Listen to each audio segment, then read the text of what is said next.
ஞாயிறு மதியம் லஞ்சுக்கு நல்ல வாழை இலையை போட்டு அதில் சாப்பாடை போட்டு குழியை தூண்டி அம்மா வச்ச மட்டன் தண்ணி குழம்பு அதை ஃபுல்லாக ஊற்றி அதை அப்படி பார்க்குறப்பே எனக்கு நாக்கெல்லாம் ஊறுது. அது மட்டும் இல்லாமல் மட்டன் வறுத்த கறி, மட்டன்லேயே பார்த்தீங்கன்னா ஈரல், மட்டன் மூளை, மட்டன் ரத்த பொரியல், அதுக்கப்புறம் பார்த்தீங்கன்னா மட்டன்லேயே வறுத்த குழம்பு, ஆம்லெட், எல்லாத்தையும் வச்சு அந்த இலையில பார்க்குறப்ப அவ்வளோ சூப்பராக இருக்குது.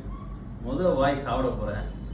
இது எல்லாத்தையுமே பண்ணது எங்கள் அம்மா தான். ஸோ இதோட ரெசிபி வீடியோ வந்து நாளைக்கு நீங்கள் நம்ம யூடியூப் சேனலில் பார்ப்பீங்க. கண்டிப்பாக வந்து பாருங்கள், சூப்பராக இருக்கும்.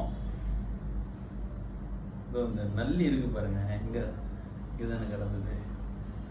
ஆஹா, இதை பாருங்க, இதை பார்க்குறப்ப நாக்கு வருது.